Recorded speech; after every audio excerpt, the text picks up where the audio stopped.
Hallelujah. Good morning, everyone. Morning! Good ba talaga yung morning? Pakita mo nga yung mga ngiti ng anak ng Diyos. Amen! Amen. Hallelujah. Pumalakpak lahat ng anak ng Diyos. Hallelujah.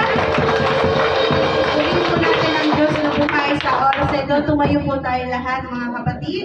Tayo po'y magsisimula na po sa ating gawain. Isang pagbati po sa lahat ng mga naririto. Muli tayo po'y pinagsama-sama na pag-ibig ni Kristo at nandito po tayo para papurihan, pasalamatan po siya sa lawak ng kanyang pag-ibig, habag at grasya at sa lahat ng pagpapala na ating natatanggap, lalo po sa ating kaligtasan. Amen po! Amen! Hallelujah! Isang pagbati po sa lahat ng ating mga kapatid via Facebook Live, yung mga lahat po na laging nag-aabang, mapagpalang umaga po. Sumayin niyo po ang kagandahang loob ng ating Diyos na buhay at isang pagbati din po sa ating mga minamahal na mga lingkod sa IPRM Ministry, sa IPRM Ifugao. Isang pagbati po sa iyo, mahal na Prophetess Josibina Ria Bonanza. Nawa po'y pagpalain po kayo lalo ng Diyos na buhay at ang buong mo pong sambayanan. Isang pagbati din po sa mga lingkod po natin ngayon. Good morning po mga pastors, pastora at mga lingkod po na narito na patuloy naglilingkod po sa ating Diyos na buhay. At isang pagbati din po sa mga kapatid po natin, sa mga first timer po natin. At ang ating first timer, pangalanan po natin. Tigyan natin ang papuri ang Diyos na buhay sa buhay po ni Nanay Salvacion Barcelon Obsinata. Nanay, manawa po lalo mag-bless po ngayong araw na to pagkat ang Diyos na buhay ang ating pupurihin at nawa po'y maranasan mo ang kanyang dakilang presensya. Hallelujah! Tayo po'y magsisimula na. Sabi nga po sa John 13:35, kung kayo'y mag-iibigan, makikilala mo kayo. Hallelujah! Thank you, Lord. Tayo po'y magsisimula na.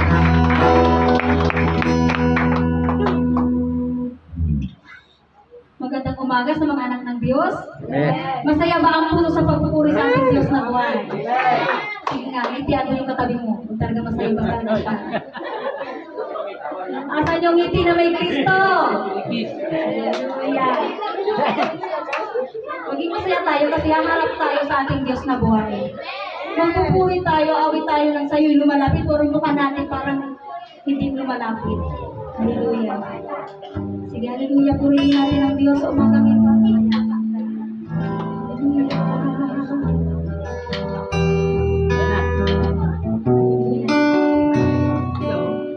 Kung sino man sa inyo, ang inibigan ng ating na magpakumbaba tayo.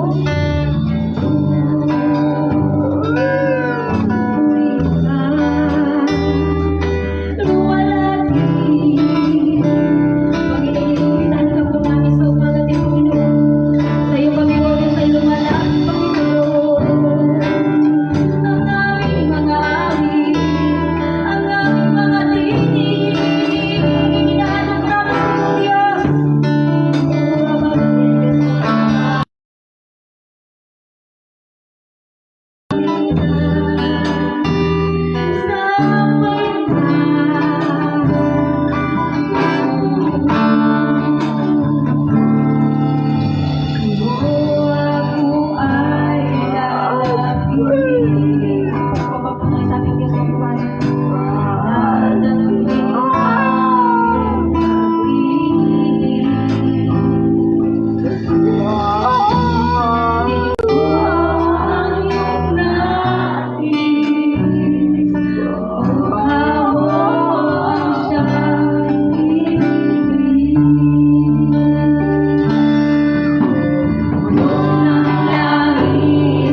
Ama, maraming salamat po sa oras na ito na kami po nagkatipon-tipon. Nawa po, Ama, i-bless niyo po ang naririto, Ama. Bigyan niyo po ng karunungan si Pastor Mark. Ingatan niyo rin po kami lahat. Nawa po, Ama, wala pong hadlang sa aming gawain. Ito po ay magtagumpay, Ama. Maraming salamat po. Ito po sa magdalag sa pangalan ni Jesus. Amen.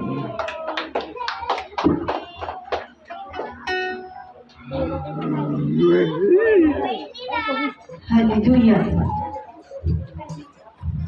Bago po tayo magpatuloy sa ating pagpuri at pagsamba sa ating Diyos na buhay. Hallelujah. Paalala, ano po yung, para maalala po ng lahat, papakinggan po ng bawat isa ang mission ng ating ating simbahan, ng ating church. Ang ating mission ay to wake up the body of Christ and make it one in Christ. Hallelujah! At ang ating mission, a church that believes only in Christ. Teaching, hallelujah! Tayo mga kapatid ay magsilbing ilaw at asin ng sanglibutan. Hallelujah!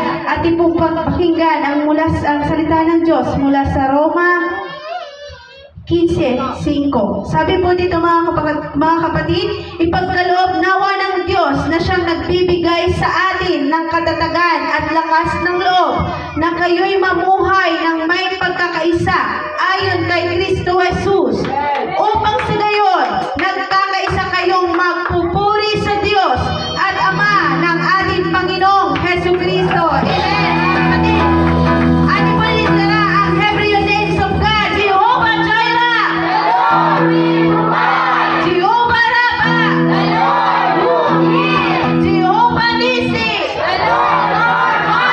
Mighty Warrior, Victory, Jehovah Tsidkenu,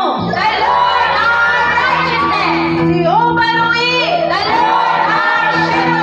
Jehovah Makadesh, Jehovah Shalom, at sabay-sabay po natin i-declare at i-claim, Jehovah Shammah, the Lord who is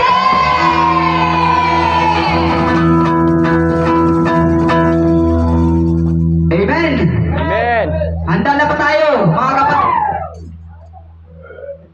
Napurihin ang ating Diyos na buhay. Ito pong pagpupuring ito. Hindi po ito katulad ng nasa dati nating mga gawain. Ito po yung pagpupuri sa ating Diyos na buhay. Hindi po sa ating sarili, hindi po sa ibang tao, kundi po sa ating Diyos na buhay na ating pinaglilingkuran. Kaya kapatid, United in Christ, handa na ba tayong magpuri sa ating Diyos na buhay? Amen!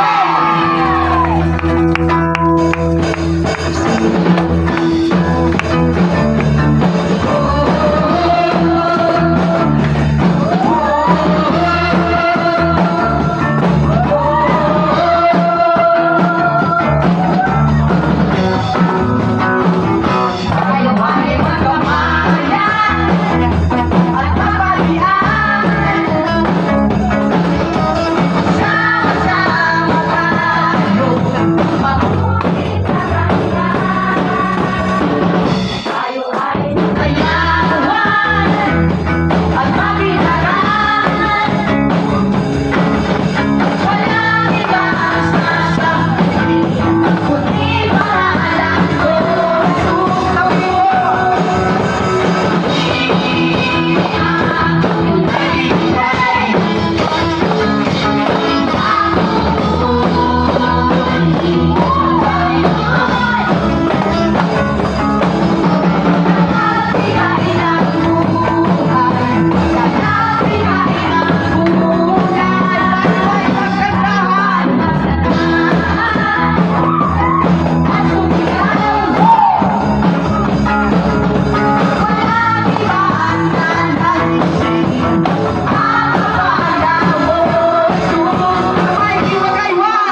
may boses, hanggang tayo may hininga, tayo magpupuri sa Diyos na buhay.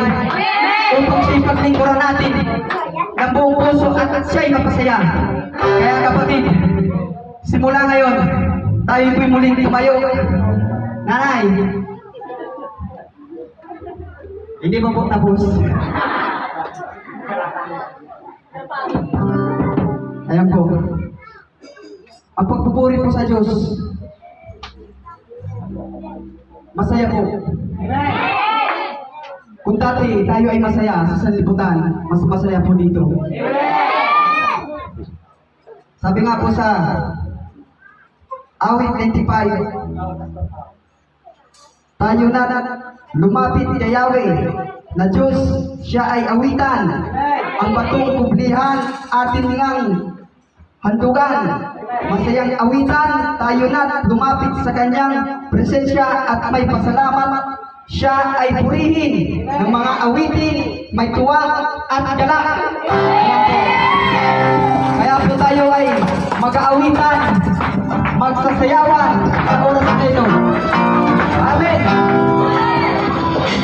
Nandito po tayo upang purihin siya. Kaya nandito kami, Panginoon, upang purihin ka, upang mapasaya ka, upang sa buhay.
mas masarap kapag ang kanyang presensya ay ating naradama sa ating buhay. Binago niya tayo, kapatid. Binago niya tayo sa ating mga kasalanan. Nandito tayo, kapatid, dahil alam mo sa sarili mo, alam mo sa iyong puso na ikaw ay binago ng Diyos na buhay. Kaya paminsan pa sa oras na ito, sabihin mo, ikaw ang nasa puso ko.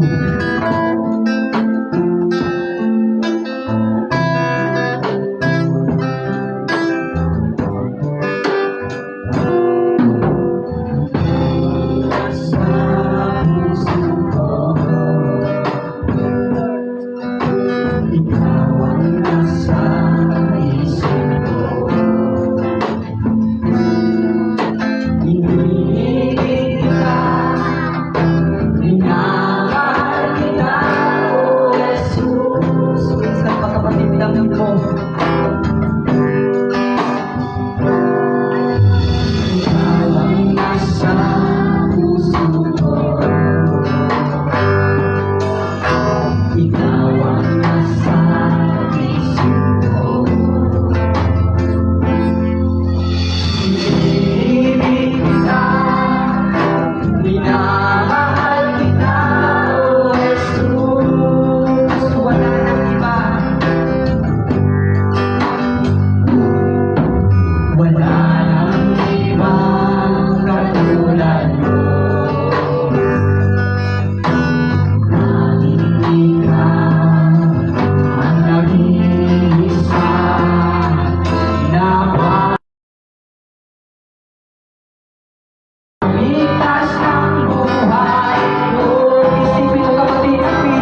Minahal ko kayo.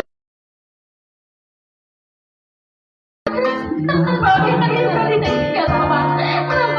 Minahal ko kayo. Ibibig ko kayo. Bakit kayo ganito? Bakit ikaw ay bakit ikaw ay minahal ko kayo. Binihisan ang bakit kayo ganito?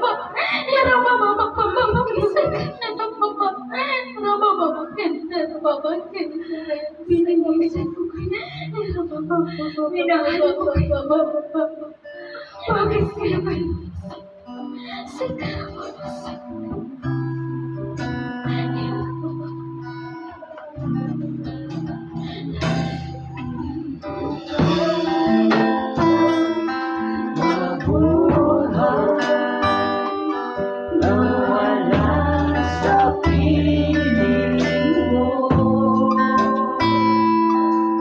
Mahal kita, kailangan kita, ako'y sa'yo, sasabihin ko. Di ko kayaan mabuhay na wala sa piling mo. Mahal kita, kailangan kita, ako'y sa'yo. Minsan pa, tinatawagan ko sa apostol mo.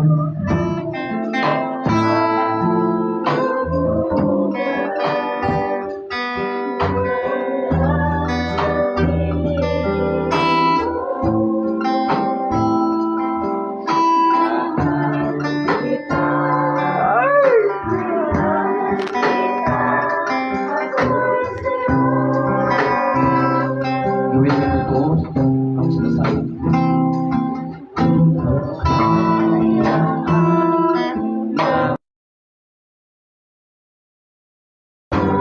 Wala sa sinungaling ka sa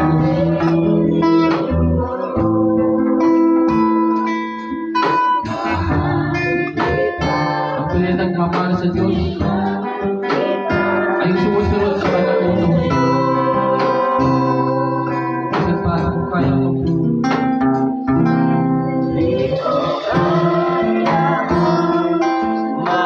gawin ko yung utos sa buhay mo. Huwag kang magsinungaling sa Diyos. Pwede sabihin mo oo. Pero ang ibig sabihin mo na hindi. Dahil yun ang nakikita sa iyong mga gawa.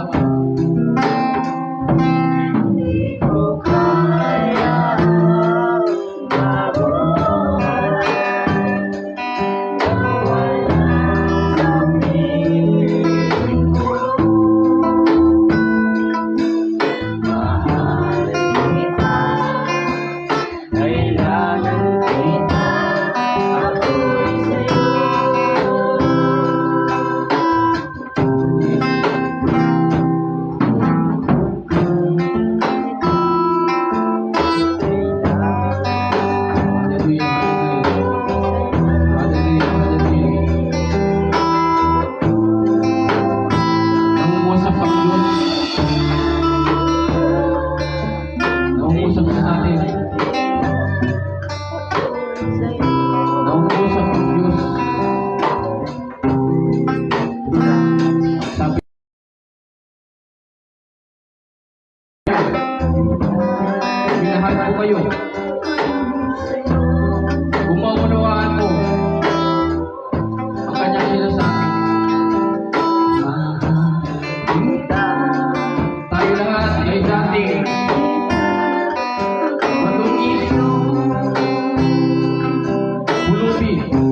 napakahalaga na mensahe ng ating Diyos. Tayo ay dating madusing, mulit-mulit ng mga damit. Pero ang sabi ng Diyos, dinamitan ko kayo. Ano ang itinamit ng ating Diyos sa atin? Siya mismo pumili. Ayaw ng Diyos na tayo ay mananatiling madusing, na tayo ay mananatiling marumi. Kung iyong anak, sanggol, bago labas sa iyong sinapupunan, mga ina, makinig ang may pagdinig. Nang sa ganyan, maunawaan ng totoong salita ng Diyos. Kung ikaw ay isang ina, dadamitan mo ba ng marumi ang iyong sanggol? O kung ikaw ay isang tunay na ama na mabuti, hayaan mo ba makikita mong iyong anak ay magdumi ang kanyang dinaramit, madusig. Di ba kung tayo nasa katinuan na magulang? Kung pipili tayo ng isusunod ng ating mga anak, ay yung malinis. Ganun din ang ating Diyos. Minahal niya tayo. Minahal ko kayo, sabi niya. Binamitan ko kayo. At siya mismo ang pumili ng idarapit sa atin. Sabi sa bayan, buting gamitin ang ibigay sa atin. Ayaw ng Diyos na manatili tayo marumi ang ating idarapit. Ayaw ng Diyos na manatili tayo namumuhay sa kasalanan. Yan ang ibig sabihin niya. Ayaw ng Diyos na nagpapatuloy tayo sa kasalanan, na nagpaparuwi sa atin, na nagpaparuwi sa ating damit. Sino yung damit na binigay sa atin? Si Kristo. Hallelujah. Kapatid, huwag mong dungisan ang bagong pagkatao na ibinigay sa iyo. Talikuran ng kasalanan. Mapalad ang naglilinis ng kanyang damit. Ibig sabihin, mapalad yung mga taong nagsisisi. Ayaw ng Diyos na mapagmataas. Ang mga taong mapagmataas, malabo sa kanilang halitang pagsisisi. Ipipilit nila ang sarili nilang katwiran, hindi ang katwiran ng Diyos.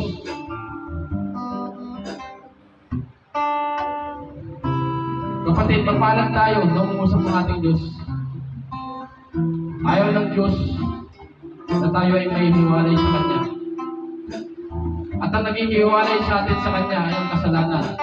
Kapatid, kaya napalaya si Eva at Adan sa Garden of Eden ay dahil sa kanilang pagsuway. Kapatid, inigising tayo ng Diyos. Body of Christ, inigising tayo ng Diyos. Ayaw ng Diyos na malayo tayo sa Kanya. Kaya binigyan niya tayo ng daan. Si Kristo. Si Kristo ang daan. Ibig sabihin, dadaanan natin ang dinaanan ni Kristo. Nagbigay siya ng mga katuruan. At ang katuruan niya ay mabuti. Kapatid, kung isa ka sa hindi susunod sa katuruan ni Kristo, isa ka sa kanyang itatagol. Hindi mo pwedeng ipilit, ikaw ay nangaral, ikaw ay nagpagaling. Ikaw ay nag-ebanghelyo. Ikaw ay tumugtog. Ikaw ay nag-song leader. Kapatid, kaparaanan niya ng paglilingkod. Pero ang gusto ng Kristo, sumunod ka sa kanyang utos para makilala ka niya pagdating ng paghukom. Kapatid, sabi rin ni Kristo, ang tunay kong kapatid, ina, ayun lamang mga taong sumusunod sa kalooban ng aking Diyos lamang. Kapatid, para tayo ay makilala na tayo tunay na mga anak ng Diyos, tularan natin si Kristo. Sundin natin ang kanyang katuruan. At walang itinuro si Kristo sa gadang kanya lamang, kundi lahat ng iyon ay galing sa Diyos Ama. Kapatid, gumising. Body of Christ, gumising. Walang alam ng Diyos na maibigin sa kasalanan. Ang mga anak ng Diyos ay maigigit sa katwiran. Kaya tayo nagsusumikap sa pag-aaral. Kaya tayo sumasamba. Kaya tayo lumuluhod. Dahil kailangan natin ang habag ng Diyos. Hindi ang mga gawa natin na makakapagligtas sa atin. Kundi kailangan natin mahipo ang puso ng Diyos. Magpakumbaba. Hindi magpaibabaw. Pwede kang lumuhod. Pero hindi tunay ang iyong pagluhod. Ang tunay na pagluhod ay tunay na pagpapakumbaba. Tunay na pagsisisi. Sinasabi mo sa kanya, wala kang magagawa. Wala tayong magagawa kung tayo hinuhulay sa. Kaya tayo namuluhod kasi alam natin wala tayong magagawa kung siya hinuhulay sa atin. Kaya lagi tayong nagpapakumbaba. Lagi natin tinataas sa pangalan ni Kristo. Hindi ang ating mga pangalan. Hindi si Pastor Mark. Kundi si Kristo.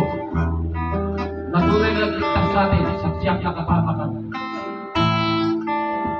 Kapatid, hingin mo ang awa ng Diyos. Kung ikaw ay problemado, hingin mo ang awa ng Diyos. Kung ikaw ay may sakit, hingin mo ang awa ng Diyos. Kung ikaw ay may pinagdaraan, hingin mo ang awa ng Diyos. Ang Diyos natin ay maawain. Sa mga taong nagpapakumbaba. Pero ang Diyos natin ay galit din sa mga taong mapagmataas. Sa mga taong hindi lumalapit sa Kanya. Sa mga taong hindi nagpapakumbaba sa Kanya. Kapatid,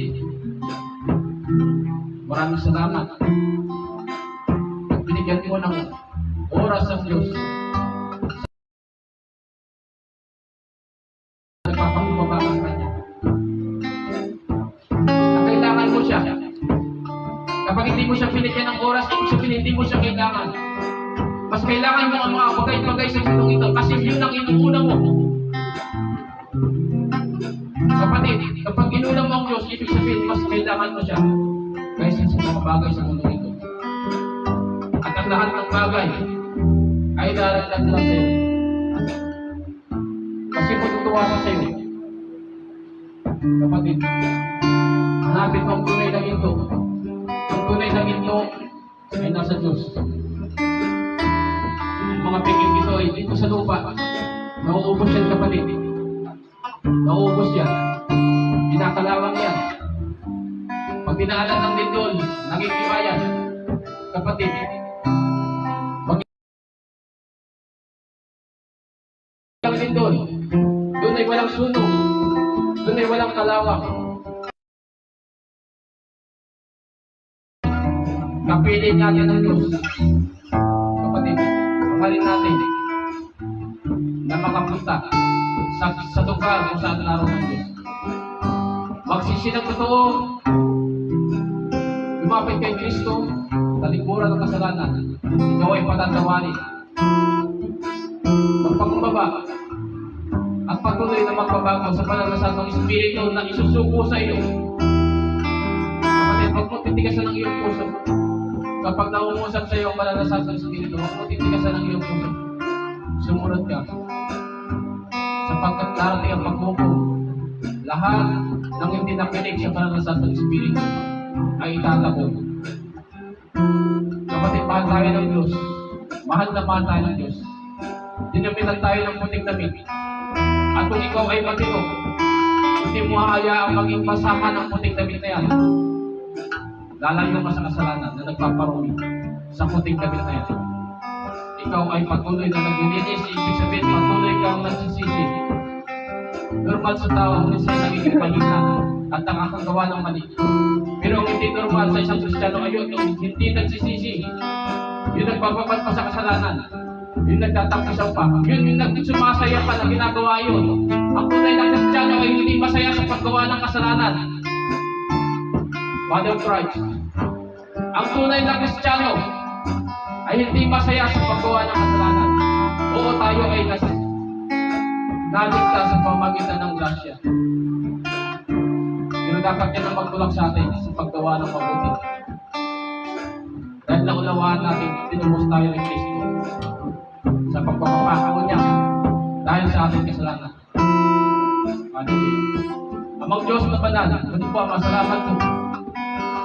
At muli isinubo po ninyo ang banal na Santong Espiritu upang kayo po ay makapangusap sa akin. Salamat po sa mensahe na minahal po ninyo kami. Dinamitan din po kami. Maraming salamat po. Muli po, Ama, sa inyo po namin iaalay ang lahat ng aming ginawa, ang lahat ng aming kanya-kanyang talento ay patuloy namin ipinapagamit sa inyo sa kakapuri ng inyong pangalan, ng pangalan ng aming Panginoong Jesus. Wala po kami ibang itinataas sa lugar na ito. Kundi kayo po. Diyos Ama, Diyos Anak, at Banal na Santong Espiritu.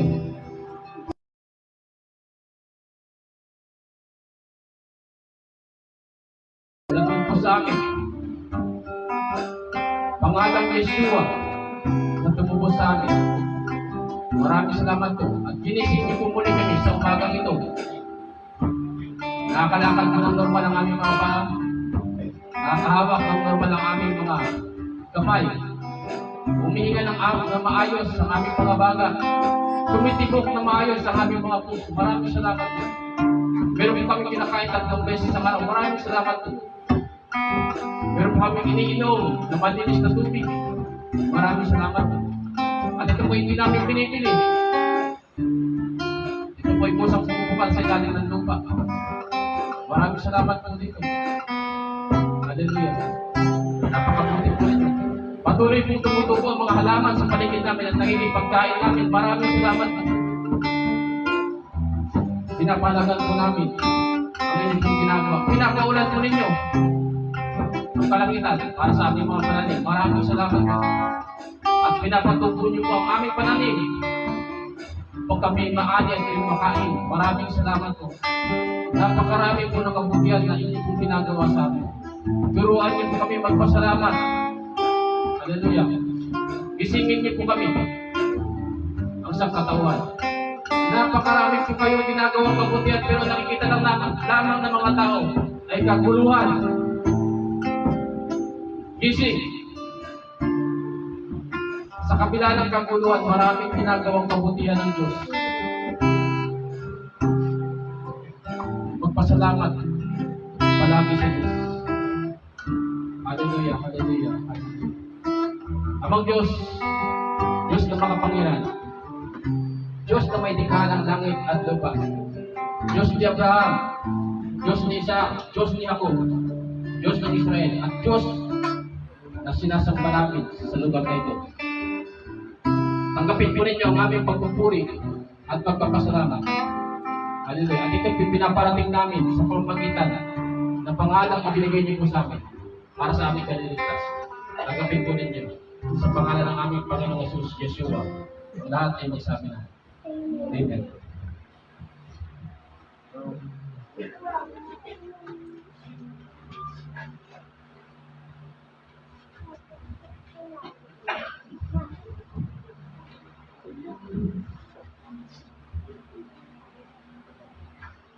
Ng Diyos sa oras na ito. Napakasarap pong maranasan ang presensya muli ng ating Diyos na buhay.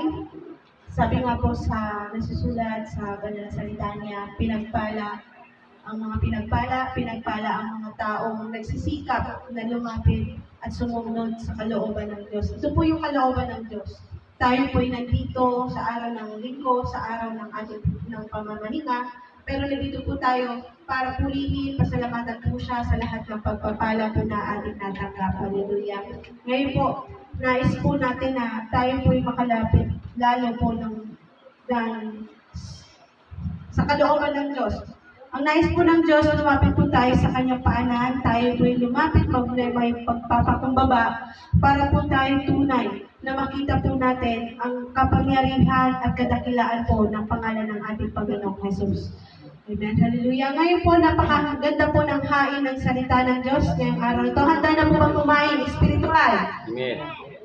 Handa na po bang kumain espiritual? Amen. Amen. Hallelujah. Tayo dapat po'y manabig sa salita ng Diyos pagkat ito po'y nagbibigay buhay po sa bawat isa po sa atin, pagkat hindi lang po sa tinapay nabubuhay ang tao, kundi sa bawat salita ng Diyos na nagmumula sa kanyang mga bibig. Hallelujah.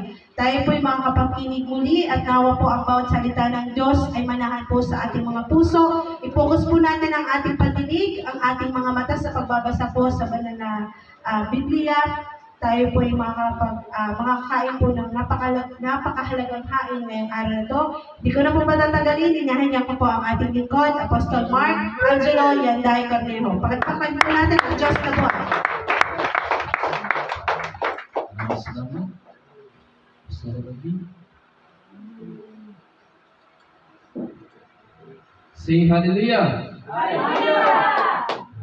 Gutom na po ba tayo? Amen. Sa salita ng ating Diyos. Amen.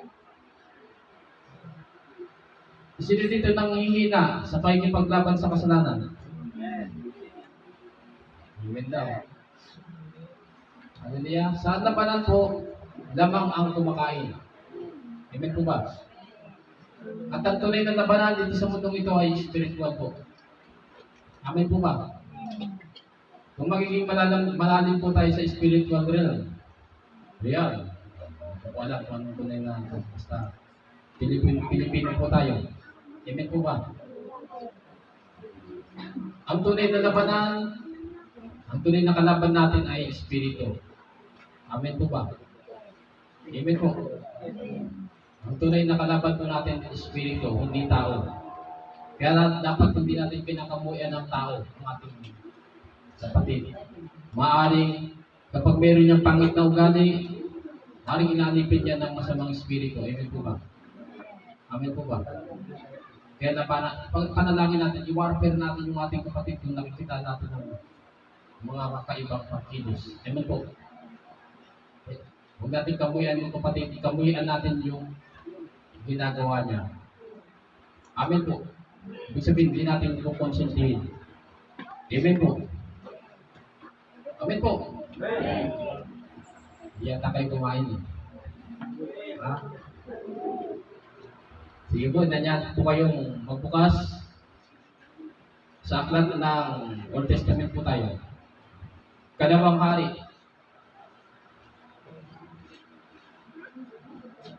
Kapitulo 5. Versikulo 1 hanggang 27. Sa English, 2 King, chapter 5, verse 1 to 27.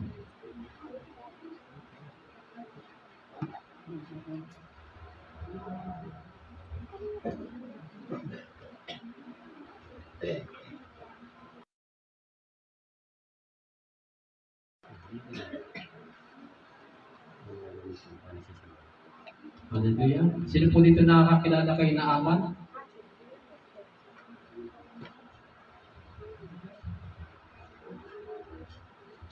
Amen.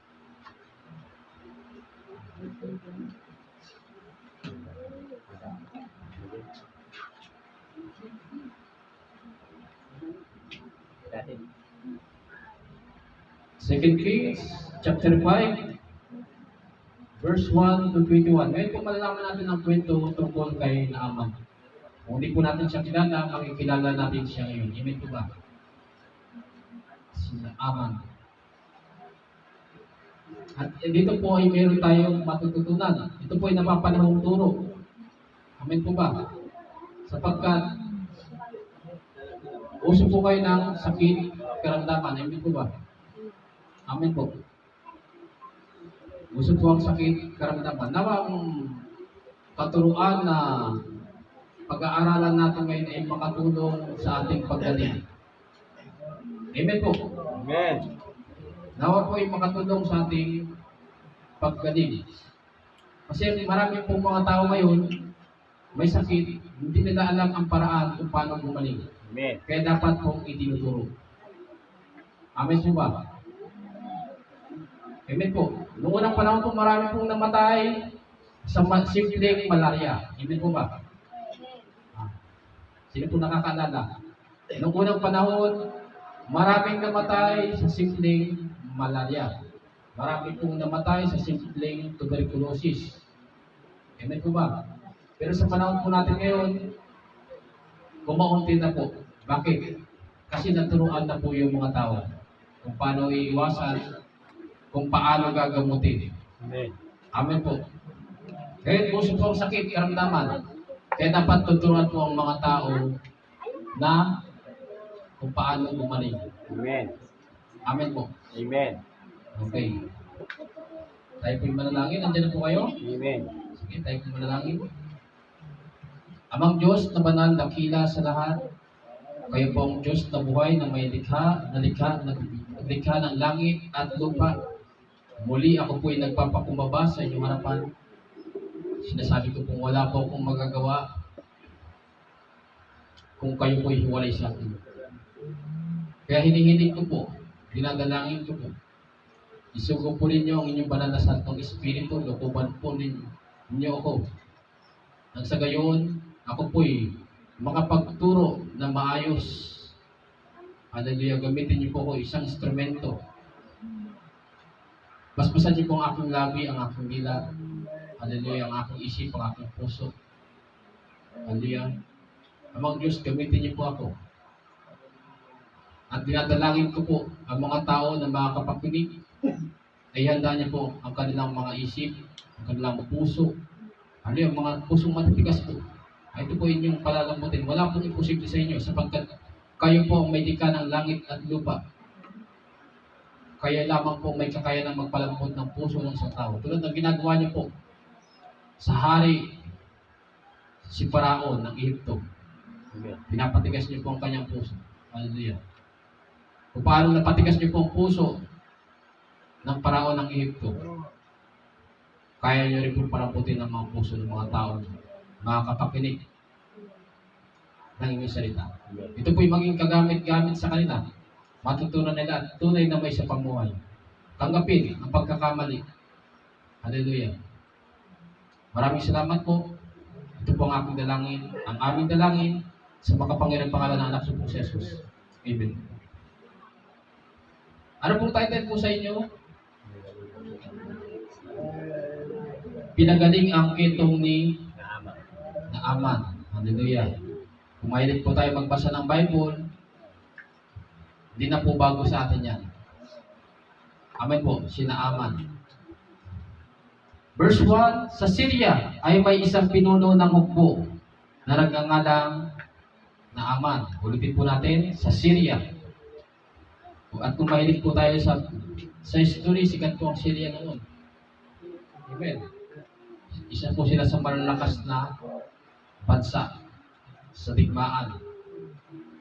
Hindi lamang po ang Bible na nagkikwento tungkol sa Syria, kundi ang history. Sino po nag-aaral sa school?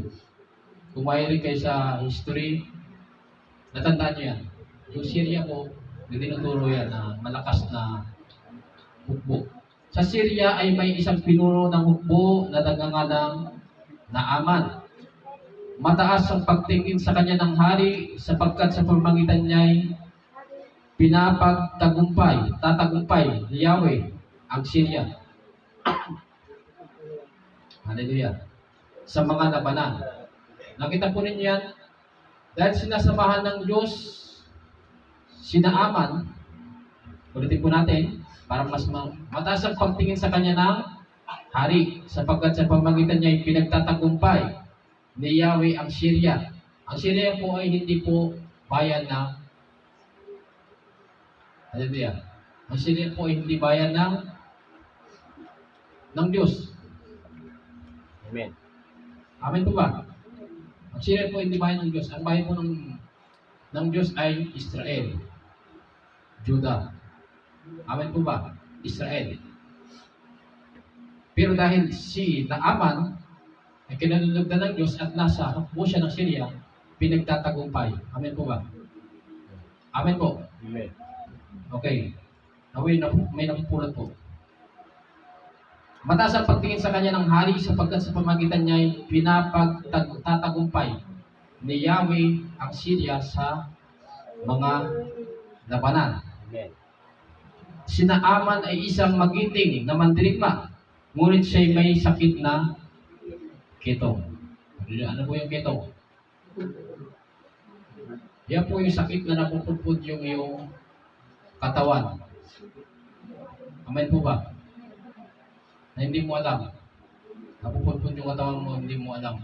Yan po yung sakit na nakakadiri. Kasi hanggang sa panahon natin po ngayon ay parang wala pang lunas. Amen po ba? Talagang inihiwalay sila. Meron dyan sa Libmanan. Saan sa Libmanan yun? Yung ospital? Sa Sanitarium. Malapit sa Sanitarium. Andiyan po yung lugar ng mga may ketong. Bakit sila hiniwalay? Kasi nga, pinandidirihan yung sakit nila. Bakit pinandidirihan? Wala pong lunas. Amen po ba? Pag ikaw, pwede po siya makapanghawa dahil sa kakadikit mo sa kanya. Amen po yan. Yan po ay kwan. Hindi nabuo yung sakit na yan para walang kabuluhan. Meron pong aral na gustong malaman natin. Gustong ituro ng Diyos sa sakit na yan. Noong unang panahon po, talagang iniwala yan. Pinakwarantin. Walay. Amen po. Bakit? Kasi nakakahawa. Lahat naman ng sakit, nakakahawa. Amen po ba? Amen. Pero yung ketong ang siguro nakakahawa, kaya hinihiwalay. Amen po ba? Amen. Amen. Ano pong aral na natutunan natin dyan? Pag nakakahawa, hinihiwalay. Amen po ba? Amen. Hindi tayo lumalapit Amen. sa mga may sakit. Lalo sa mga wala na talagang lunas. Amen po ba? Amen. Amen po. Mas malala po yan sa AIDS. Sabi ko sa inyo, mas malala po yan sa AIDS. Kasi ang AIDS, bago ka mahawa, kailangan mo makipag-contact. Amen po ba? Amen. Eh yung ketong, malikit ka lang, hawa ka yan. Amen po. Amen po. Okay. Sinaama na isang magiting na mandirigma, ngunit siya'y may sakit na ketong. Minsan ang mga taga-Syria ay nakabihag ng isang dalagitang Israelita. Naging katulong ang dalagitang ito ng asawa ni Naaman. Sinabi nito sa kanyang Panginoon, kung ang asawa ninyo ay lalapit sa propeta na nasa Samaria, tiyak na pagagalingin siya noon. Amen po ba? Amen. Verse 4, nang marinig ito ni Naaman, pumunta siya sa hari at ibinalita ang sinabi ng dalagitang Israelita. Verse 5, sinabi naman ng hari, sige, pumunta ka at magpapadala ako sa iyo ng sulat para sa hari ng Israel. Amen. Pumunta nga si Naaman na may dalang 350 kilong pilak. Ang dami po yan. Hallelujah. 6,000 pirasong ginto at 10 magagarang kasuotan. Hallelujah. Amen. Marami pong tao ngayon nasisilaw sa pera. Amen po ba? Amen. Amen po. Amen. Mga politiko po natin. Amen po. Sana hindi pa lahat. Meron pang natitira talaga. Okay? Mamaya may corruption na mangyayari dito. Malalaman po ninyo. Verse 6, dala rin niya ang sulat para sa hari ng Israel. Ganito ang sabi sa sulat, mahal na hari, ang may dala nito ay si Naaman na aking lingkod. Nais ko sanang pagalingin mo siya sa kanyang ketong. Hallelujah. Verse 7, nang mabasa ito ng hari ng Israel, pinunit niya ang kanyang damit at sinabi, ako ba'y Diyos na maaaring pumatay at bumuhay? Ano po ang aksyon ng hari? Hindi niya inaangkin yung karangalan, yung glory. Amen po ba? Siya po ay mapagpakumbaba. Amen po ba? Pinunit, ano sabi? Nang mabasa ito ng hari ng Israel, pinunit niya ang kanyang damit at sinabi, ako ba'y Diyos na maaaring pumatay at bumuhay? Bakit sa akin niya pinapunta ang taong ito para pagalingin sa kanyang sakit? Baka naman humahanap lang siya ng dahilan para magdigmaan kami. Verse 8, Nang mabalitaan ni Eliseo ang ginawa ng hari, ipinasabi niya, bakit kayo nababahala? Papuntahin ninyo siya sa akin upang malaman lang may propeta rito sa Israel. Verse 9. Nalaman ito ni Naaman, kaya sumakay siya sa kanyang karwahe at pumunta sa bahay ni Eliseo. Kasama ang marami niyang kawan na nakasakay sa kabayo at mga karwahe. Verse 10. Ipinasabi sa kanya ni Eliseo, punta ka sa ilog Jordan. Jordan o Jordan. Amen po. Amen. Punta ka sa ilog Jordan. Lumubog ka ng 7 beses. Hallelujah. Paborito po ng ating Diyos ang number 7. Amen po ba? Amen po ba? Ang Diyos po natin laging may pinipiling numero. Kaya dapat kilala po natin natin Diyos. Kaya pag tayo po ay nag-iisyon sa ating buhay, kailangan nakabase sa Kanyang gusto. Amen. Amen po ba? Pumunta ka sa ilog Jordan, lumubog ka ng 7 beses at magbabalik sa dati ang iyong katawan. Gagaling ang iyong ketong. Amen. Hallelujah. Ang instruction, 7 beses. Amen po ba? Amen. Sa tingin ninyo, gagaling kaya si Naaman kung lumubog siya ng 1 beses? Tinatamad ako eh. Gagaling kaya siya kung lulubog siya ng 2 beses? Tinatamad ako eh. 2 lang. Gagaling kaya siya kung lulubog siya ng 3 beses?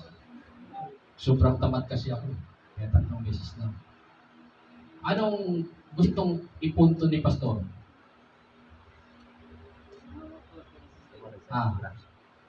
Kapag may instruction, doon lang po. Amen po ba? Amen. Yun po yung tinuturo sa atin. Kapag may instruction, yun lang. Huwag mo babaguhin sa sarili mong pananaw. Amen po ba? Marami po mga tao ngayon, tama yung isinulat sa Bible, pero binabago nila. Amen po ba? Amen. Diyan po napahamak si Harrison. Amen po ba? Nawala sa kanyang anointing na pagkain kasi mabuti naman yung pananaw niya. Amen po ba? Ang utos sa kanya, sakupin niyo yung lugar na yun, patayin niyo lahat. Nakuha po. Amen. Amen. Hindi lahat ng mabuti sa paningin natin, sa pananaw natin, ay matuwid sa Diyos. Lahat ng hindi umaayon sa kanyang utos, kalikuan po yun sa kanya. Amen. Lalabas po kasalanan. Amen po ba? Amen. Pero may anyo ng kabutihan. Kasi maganda nga yung mga rin. Amen po. Amen po. Amen. Nakuha po. Kailangan makilala po natin ang ating Diyos. Pwedeng magandang hangarin natin, pero hindi naman yun yung instruction, hindi natin susunod. Kalikuan po sa harapan ng Diyos. Amen po. Amen. Kailangan nakapokus tayo dun sa mismong instruction ng Diyos. Hindi natin siya babaguhin. May bakit natin pinag-aralan ng Old Testament para mas lalo natin makilala ang ugali ng Diyos naman. Amen. Amen po ba? At New Testament, para mas lalo natin makilala ang ugali ng Diyos naman. Amen po ba? Amen. Amen. Amen. Ngayon, nakikilala natin ang Diyos naman. Siya ay stricto sa kanyang utos. Sa pagsuway, may sumpa. Sa pagsunod, may gantimpala. Sino gusto pagpalain? Sino gusto pagalingin? Hallelujah. Sino gusto magkasakit? Wala. Diba? Wala naman. Pero, ano yun po ba yung mga sakit-sakit natin? Minsan kagagawan po natin yan. Bunga po yan ng pagsuway po natin. Amen po ba? Amen po. Kaya po natin pinag-aaralan yan. Kasi napapahamak ang isang tao kakulangan ng kaalaman. Pero kung malalaman natin ang pinanggagalingan ng kamalasan, ng mga sakit, ng mga trahedya, iiwasan po natin yun. At kapag naiwasan natin yun, siyempre, Nakita naman ng Diyos, ayos to Talagang nagsaliksik, sumunod. Binanggan ni Pana, hindi ko ito paladaanan ng salo. Kasi sumusunod siya Nagsasaliksik siya. Pero yung mga taong hindi nagsasaliksik, hindi nakakasunod.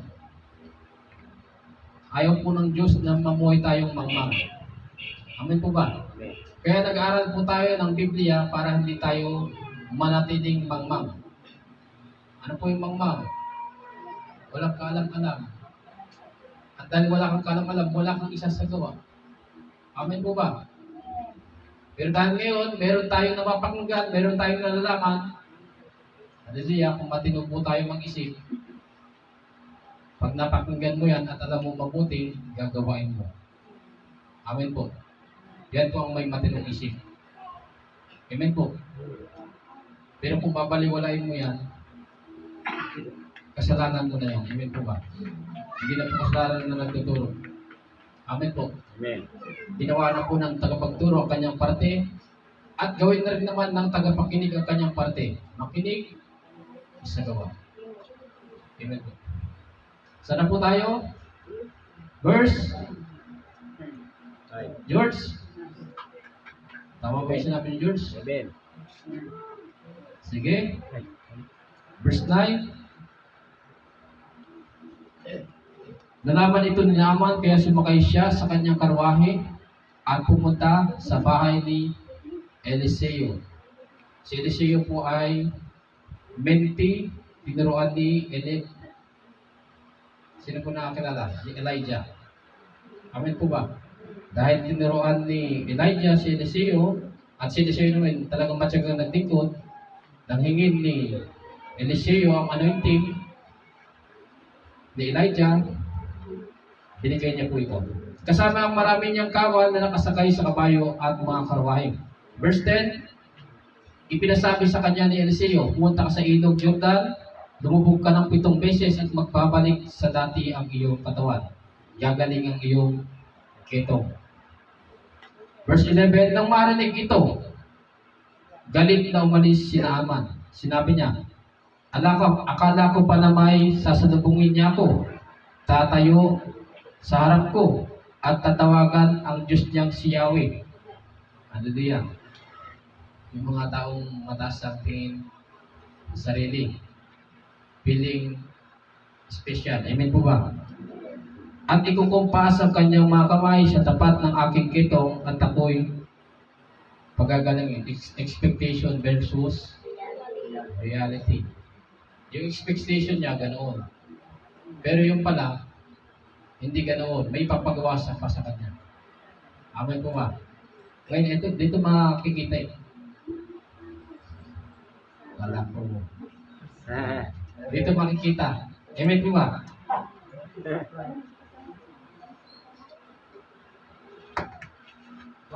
Bago siya pagalangin.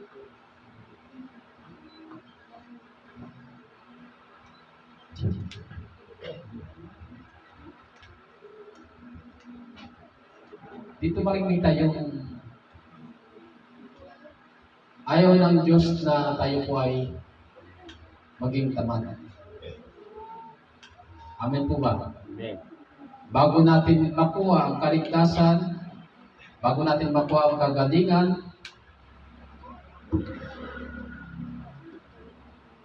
ayaw ng Diyos na wala po tayong gagawin. Amen. Amen po.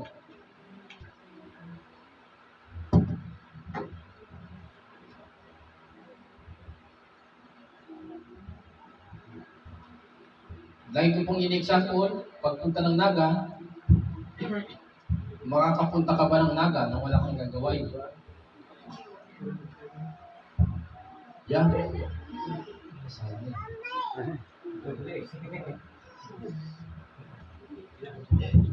Itong beses kaya. Tatlo pa lang yan. Tatlo yung dalawa wala. 7. Kapag pupunta ka ng Naga, hindi ka naman makapunta ng Naga nang wala kang gagawin. Amen po ba? Amen. Sasakay ka ng habal-habal. Pagdating mo sa crossing, sakay ka ng jeep. Babayad ka, pagdating mo sa LCC, sasakay ka na naman ng... Then, andun ka na. Pero kung pupunta ako ng Naga, tapos umupo ka lang sa isang tabi, nakapunta ka ba ng Naga? Di ba hindi? May gagawain mo para mangyari ang isang bagay. Amen po ba? Ngayon si Naaman, in-expect niya, wala siyang gagawain. Pagpunta niya doon, magic. Amen ba? Yun ang expectation ni Naaman. Pagpunta ko doon, siguro, biwisikan lang ako. Sasalitaan lang ako. Pero, nagulat siya. Kailangan kong pumunta ng Jordan. Gaano pa kalayo ang ilog Jordan simula sa lugar nila. Siguro malayo talaga. Kaya napan siya. Parang sa tao nadismaya. Andito na, pwede mo na akong pagalingin dito eh. Ba't papupuntahin mo pa ako doon? Di ba? May dala pa naman akong, ilan yun? 350 na pila? Oh. Mabayaran pa kita. Laki ng suhol ko. Tapos, hindi mo ba ako kilala? Sikat akong pinuno ng Syria. Ganun eh. Diba? Tapos, uutusan mo lang ako. Ako yung nag-uutos sa ko eh. Tapos ngayon, ako uutusan mo. Punta ako doon. Kaya nadismaya siya. Amen po ba? Nang marinig ito, verse 11, nang marinig ito, galit na umalis si Naaman. Sinabi niya, akala ko pa naman, sasalubungin niya ako. Tatayo sa harap ko. Tatawagan ng Diyos niyang sinip. Maraming ganyan ng tono ng boss niya, amen ko ba? Ginagawan ko lang po ng tono para mas may tawag dyan. At ikukumpas ang kanyang mga kamay sa tapat ng aking kitong at ako'y pagagalingin. Amen. Hallelujah. Verse 12, at bakit hindi na lang sa mga ilog ng Damasco? Hallelujah. Kasi po, mas malinaw po ang ilog ng Damasco kaysa ilog ng Jordan. At bakit hindi na lang sa mga ilog ng Damasco tulad ng Habana at Parpar na mas malinis kaysa alinmang ilog sa Israel? Namili pa po. Hallelujah. Amin po ba? Sa part po na ito, sinusubok po si Naaman. Amen. Kung talaga bang desidente siyang gumaling. Amen po ba? Ritual, makikita natin yan. Sa part na ito, sinusubok si Naaman. Kung talaga bang desidente siyang gumaling. Amen. Amen po. Na bakit hindi na lang sa mga ilog ng Damasco tulad ng Habana at ng Parpar na mas malinis kaysa alinmang ilog sa Israel? Hindi ba pwedeng doon na lang ako maligo para gumaling? Kasi question sa kanya eh. May sakit na nga ako, papaliguin pa ako sa maruming ilog. Di ba? May sakit na nga ako, parang papaliguin pa ako. Parang wala yata sa ayos. Pero doon po gagana na naman ang pananampalataya. Amen. Amen po ba? Hinahasa ng propeta Eliseo ang pananampalataya ni Naaman. Amen. Susunod kaya ito. Kung gustong gumaling ito, susunod to. Kahit hindi pa niya nakikita ang kagalingan, kailangan maniwala siya bago siya gumaling. Amen. Amen po ba? Amen. Ang kagandahan kay Naaman, kahit murmur siya ng murmur, lumalakad siya, nagpapatuloy. Amen po ba? Yun ang kagandahan sa kanya, kahit na nagre-reklamo siya.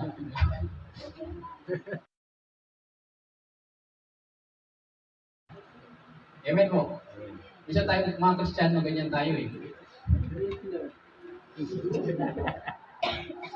Amen po ba? Parang naaman tayo. Habang sumusunod tayo, inutusan na naman ako. Amen po ba? Marami pa lang naaman nun eh. Amen po ba? Marami pa lang naaman. Amen po. Amen. Okay. At bakit hindi na lang sa mga ilog, sa verse 13, ngunit lumapit sa kanya ang kanyang mga lingkod at sinabi, Ginoo, kung mas mahirap pa riyan ang ipinapagawa sa inyo ng propeta, di ba't gagawin ninyo iyon? Verse 13, ulitin natin. Ngunit lumapit sa kanyang ngunit lumapit sa kanya ang kanyang mga lingkod at sinabi, ito yung mga mabubuting influensya. Amen po ba? Kaya kailangan meron po tayong mga influensya. Hindi, yung counselor. Good counselor. Amen. Amen po ba? Eh kung leader ka, tapos meron kang mga bad counselor, siguro. Siguro. Panginoong naaman, inuuto lang tayo niyan. O, di ba? Mga bad counselor. Pero mga good counselor to eh. Ngunit lumapit sa kanya ang kanyang mga lingkod at sinabi, Ginoo, kung mas mahirap pa riyan ang pinapagawa sa inyo ng propeta, di ba't gagawin ninyo yun? Gano'n pa iyang pinagugas lang kayo para luminis. Ayan. May nanggising kay Naaman. Amen po ba? Amen po. Kaya napakalagang meron tayong mga good counselor. Amen po. Gaano pa iyang pinagugas lang kayo para luminis. Kaya pumunta rin si Naaman sa ilog Jordan at naglublob ng 7 beses gaya ng ipinagbibili ng propeta Eliseo. Ang ending, amen po, sumunod pa rin. Amen. Sa dami ng sinalita, sumunod pa rin. Amen po. Pero hindi po natin in-encourage na gayahin niyo po si Naaman. Kapulutan ng aral. Amen. Na pangit yung ginawa ni Naaman, eh, hindi na po natin gagawin. Amen po ba? Susunod tayo na wala na maraming reklamo. Kapag sumunod ka, malalaman mo, tinuturo na po yan ni Pastor, kapag sumunod ka, malalaman mo, totoo pala. Hallelujah. Amen. Nagigising po ba? Amen. Kapag sumunod ka, malalaman mo, totoo pala. Pero, hindi ka pa nga sumusunod, marami ka ng, hindi ka na gumagawa, marami ka ng ginagawa. Amen po ba? Ngayon, ang mahirap doon, kakagawa mo, wala kang nagawa, hindi mo nagawa, hindi mo napatunayang totoo yung inuutos. Amen po ba? Amen. Amen po. Amen. Okay. Ayan.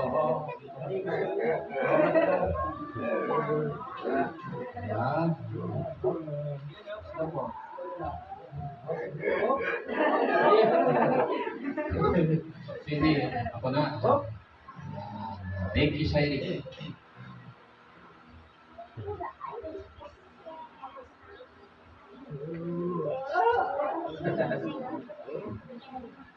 Napo po. Dahil sumunod si Naaman, ano natuklasan niya? Tuloy natin.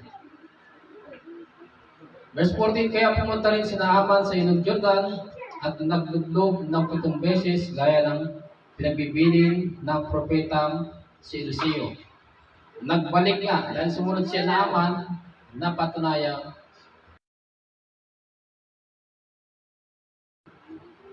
pero kailangan niya munang kapag hindi ka naniwala, hindi ka susunod. Yun yung pananampalataya eh. Amen po ba? Amen. Amen. Nagbalik nga sa dati ang kanyang laman at kuminis ang kanyang balat tulad ng kutis ng bata. Ang daig po si Vicky Belo. Amen ba? Amen po. Amen. Mamaya yung mga matatanda dyan, dulog-dulog na dyan sa inyo. Magkakatabi pa naman sila. 1, 2, 3, 4, 5. Yung madami po yung matatanda ngayon. Amen. Si Tatay Kadyo, matanda na rin ba? Hindi ba?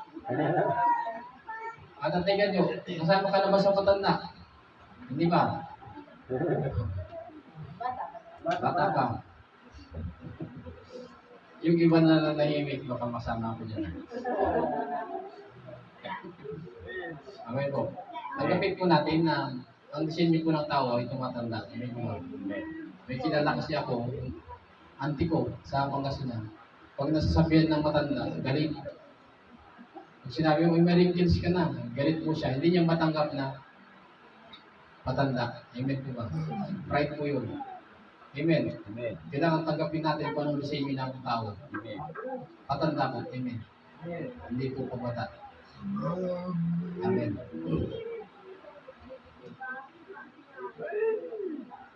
Saan na po tayo? Verse 15. Sinaaman at ang kanyang mga kasama ay bumalik kay Eliseo. Sinabi niya, ngayon napatunayan kong walang ibang Diyos sa ibabaw ng lupa, kundi ang Diyos ng Israel. Amen. Narito, pagdamutan ninyo itong aking nakayanan. Pagdamutan daw, pero ang dami nun. Amen. Amen po. Amen. 350 piraso ng pilang. Verse 15, 16. Ngunit sinabi ni Eliseo, saksi si Yahweh, ang buhay na Diyos na aking pinaglilingkuran. Hindi ako tatanggap ng kahit ano. Hallelujah. Amen po. Si Eliseo po, hindi siya nagpapagaling para kumita ng pera. Amen po ba? Ngunit sinabi ng Eliseo, saksi si Yahweh, ang buhay na Diyos na aking pinaglilingkuran. Hindi ako tatanggap ng kahit ano. Pinilit siya ni Naaman, ngunit talagang ayaw niyang tumanggap. Amen po. Siguro yan ang leading ng ating Diyos kay Propeta Eliseo. Huwag kang tatanggap. Amen po.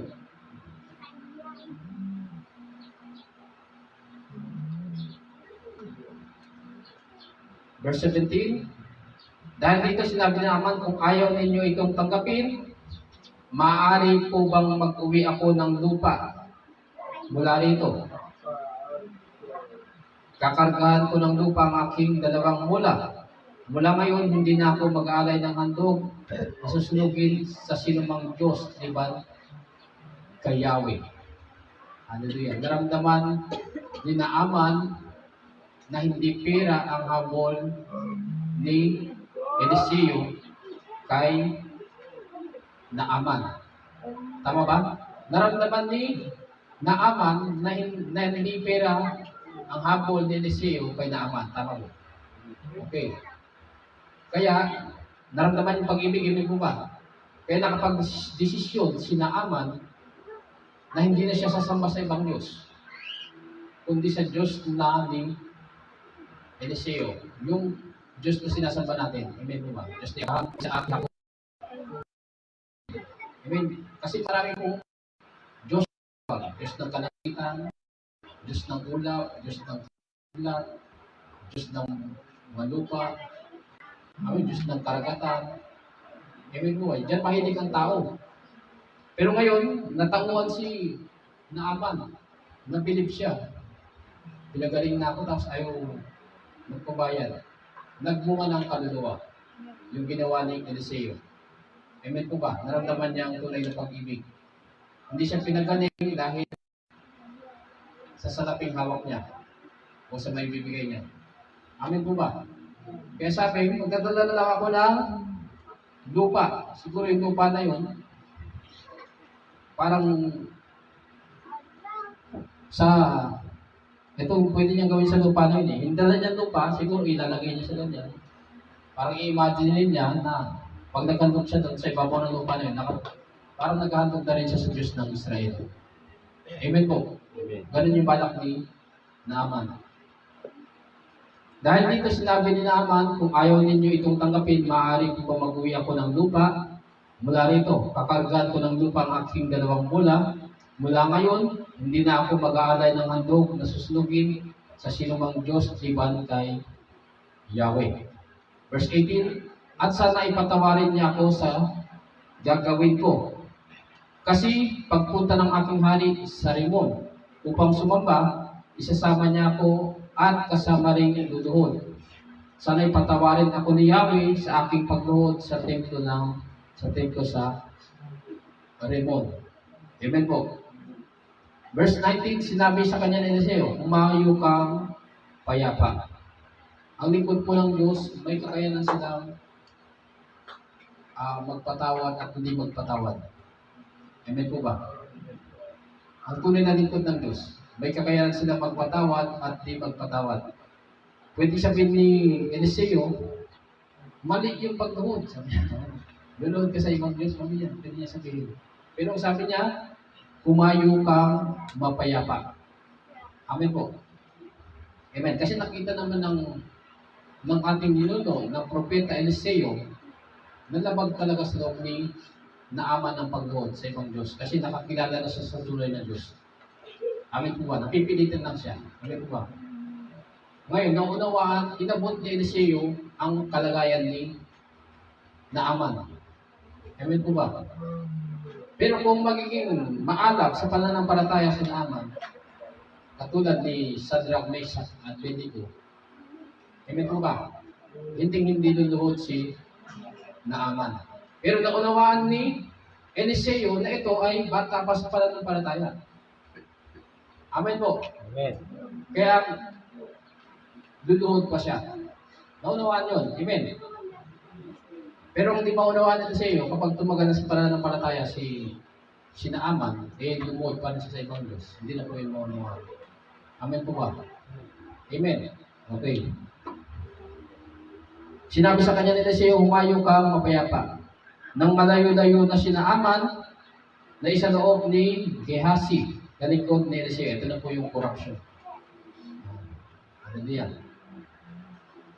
Nang malayo-layo na si Naaman, na isa loob ni Gehazi na lingkod ni Eliseo, hindi tinanggap ng aking Panginoon ang ibinibigay sa kanya ni Naaman. Sino po yung lingkod ni Eliseo? Para makasunod po tayo. Sino po yung lingkod ni Eliseo? Para matitect ko rin kung sino yung talagang sunod.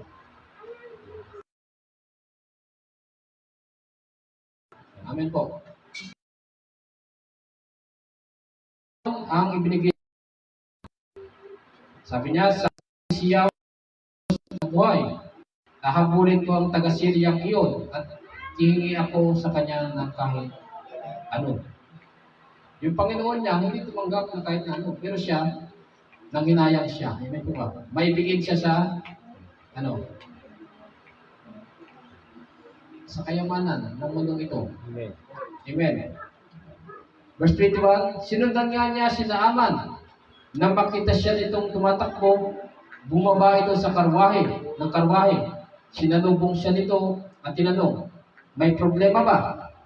Verse 22, sumagot siya, wala naman po. Pinasunod lang ako ng aking Panginoon para sabihin, may dumating na dalawang mahirap na propeta sa Ephraim. Hallelujah. Basta sa pera. Nagagawang magsinungaling ang tao. Ganyan pong politiko natin ngayon. Amen po ba? Pagdating sa pera, nagiging ama si Satanas. Sino pong ama ng kasinungalingan? Si Satanas. Pagdating talaga sa pera, nakakapagsinungaling ang tao. At ang ama ng kasinungalingan, si Satanas. Huwag po natin hayaang maging ama natin si Satanas. Amen. Huwag po tayong pumasok sa pagsisinungaling. Amen po. Amen ba, Barak? Sumagot siya, wala naman po. Pinasunod lang ako ng aking Panginoon para sabihin may dumating na dalawang mahirap na propeta mula sa Ephraim. Kung maaari raw ay bigyan mo sila ng 35 kilong pilak at 2 bisang damit. Grabing.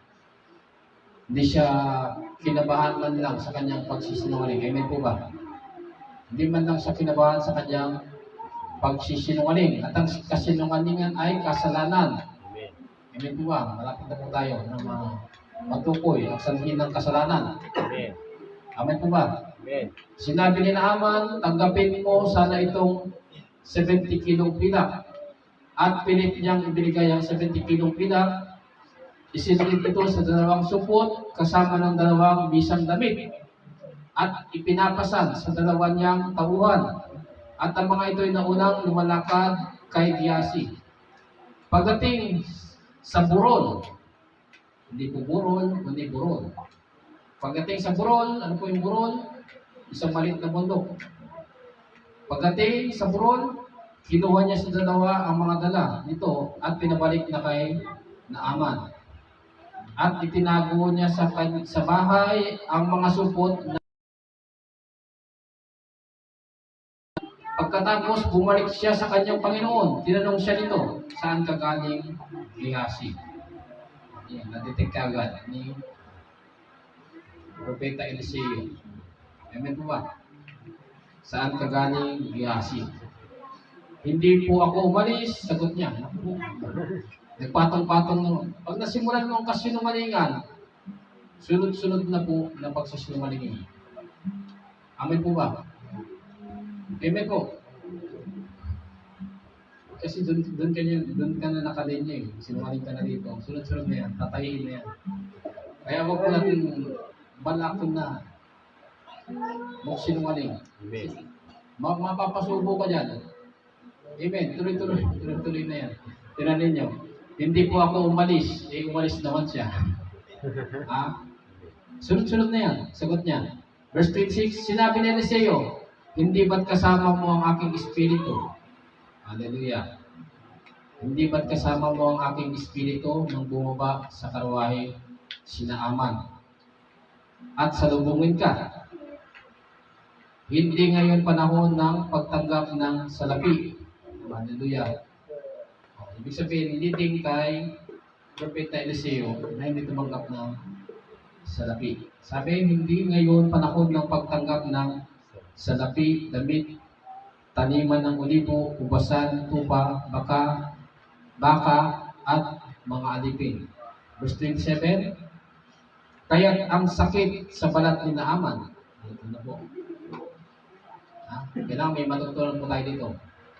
Kaya't ang sakit sa balat ni Naaman na parang kitong ay mapupunta sa iyo at sa mga susunod mong salinlahi. Sumpa po yan. Sa pagsuway, may sumpa. Kaya't ang sakit sa balat ni Naaman na parang kitong ay mapupunta sa iyo at sa mga susunod mong salinlahi. Nang umalis si Gehazi, nagkaroon siya ng maputing sakit sa balat na parang kitong. Hallelujah. Bakit po? Ang tanong, bakit nagkasakit si Naaman? Magic ba yun na wala siyang ginawa? Biglang nagkasakit lang siya? O mayroon siyang ginawa, kaya siya nagkasakit?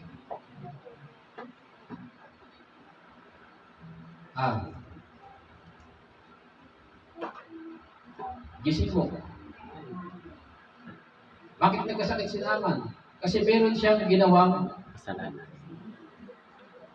Hindi kalooban ng Diyos. Amen po ba?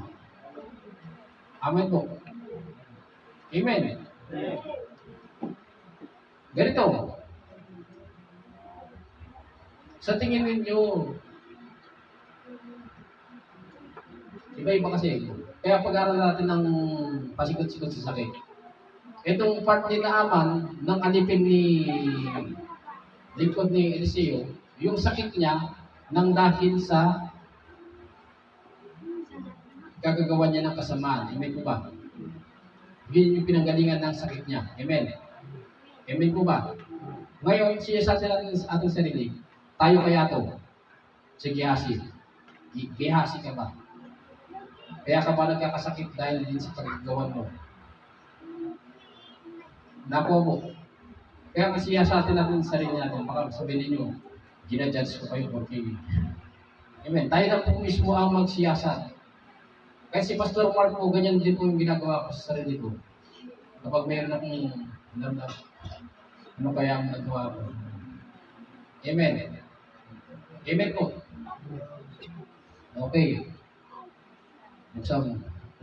Talon po tayo sa Santiago. Hindi ako nagkakamali.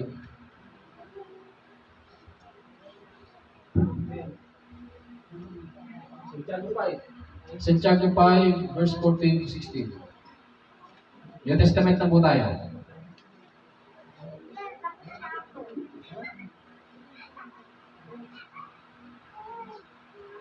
Nakuha ninyo sa part po ni Gehazi, lingkod ni Propeta Eliseo, nakuha niya yung sakit niya dahil sa kanyang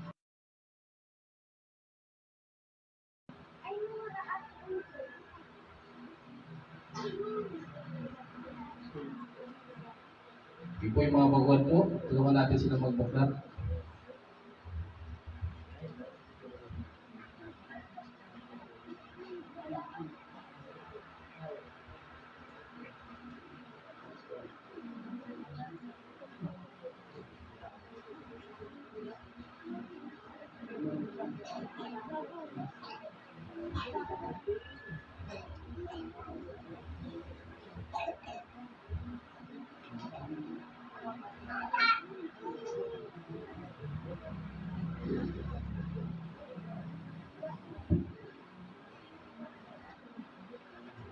Meron din po part ng Bible sa New Testament, naalala ko po, si Jesus Christ, tinanong ng malaga, Panginoon, bakit? Ano kayang kasalanan ng kanyang mga magulang? Bakit siya nagkasakit? Ang sabi ng Panginoon, hindi niya kasalanan, hindi kasalanan ng magulang, kundi niloob ng Diyos. Amen po ba? Niloob ng Diyos, ikaluluwalhati ng kanyang pangalan. Kasi nakaplano na sa oras na yun, ay pagagalingin yung taong yun. Amen po ba? Meron din pong sakit na hindi sa ng kasalanan, kundi niloob ng Diyos. Ikararangal, ikakamagpapuri, mapuri ng ating Diyos. Amen po ba? Amen po. Santiago 5, nandiyan po kayo?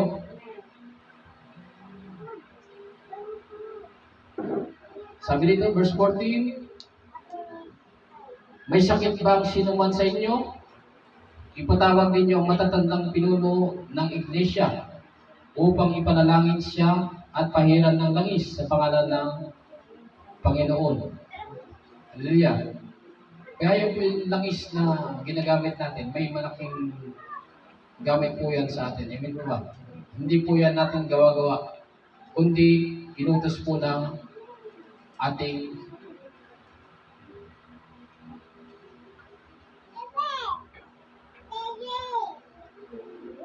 verse 14, may sakit ba ang sinuman sa inyo?